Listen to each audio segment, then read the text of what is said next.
Shalom. Saya Daniel Nugroho. Di video ketiga ini, saya ingin kembali berbagi kisah tentang persahabatan, tentang kasih, dan tentang bagaimana Tuhan hadir di titik-titik paling sulit dalam hidup saya. Tahun 1985 menjadi titik balik dalam perjalanan iman keluarga kami. Saat itu, kami memutuskan untuk berpindah keyakinan dan menerima Kristus. Tapi langkah itu tidak mudah. Lingkungan kampung kami bereaksi cukup keras. Penolakan, cibiran, bullying menjadi bagian dari hari-hari kami.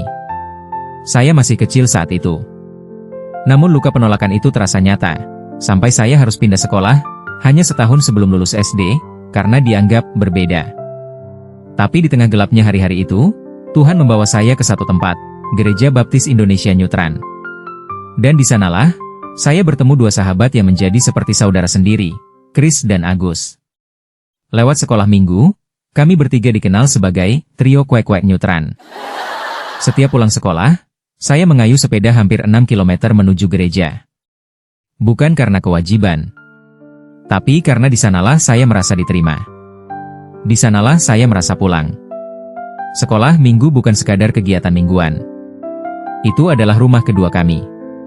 Kami terlibat dalam drama Paskah, Koor Natal, lomba ayat hafalan, dan belajar dari para guru yang bukan hanya mengajar, tapi juga menjadi pelindung dan teladan hidup. Saya masih ingat sosok Cik Meme, guru kelas pertama kami. Perempuan keturunan, muda, penuh perhatian dan kasih.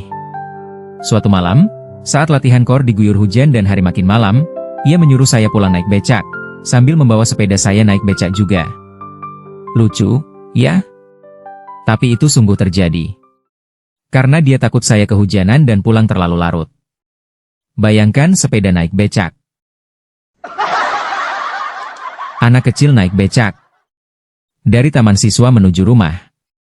Karena seorang guru yang begitu peduli. Cik Memi meski masih kuliah dan tinggal di kos Jalan Gajah Mada, melayani kami dengan tulus. Ia tidak hanya mengajar, tapi juga menjaga. Dan saya tidak pernah lupa kasihnya yang murni kepada sesama.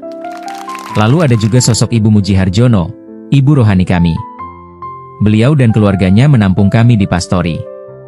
Di sana, saya belajar makna kehidupan bersama, tidur bersama, makan bersama, bertumbuh bersama, dan memahami arti melayani dalam kesenyapan. Dari semua pengalaman ini, saya belajar satu hal yang sangat penting. Kasih bukan sekadar kata-kata. Kasih adalah tindakan nyata. Diimplementasikan dalam kesenyapan. Tuhan menunjukkan kasih-Nya lewat orang-orang sederhana, di gereja kecil kami.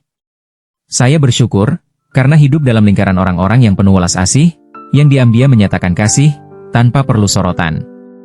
Tapi justru karena itu, kasih mereka terasa tulus dan murni. Dan kini saya semakin memahami. Kasih sejati bukan berasal dari usaha manusia. Kita yang berdosa ini, diselamatkan bukan karena kita mencari Tuhan. Tetapi karena Tuhan lebih dulu mencari dan mengasihi kita. Terima kasih, Tuhan, untuk anugerah yang membentuk hidup saya hingga hari ini. Terima kasih, Gereja Baptis Nyutran. Terima kasih, sahabat dan para guru yang Tuhan pakai untuk menyentuh hati saya. Sampai jumpa di video selanjutnya. Tuhan memberkati. Remajaku kau bentuk perlahan, dengan kasih agape yang tak berkesudahan.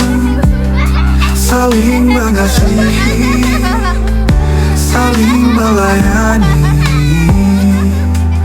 Iman bertumbuh dalam terang-Mu yang suci.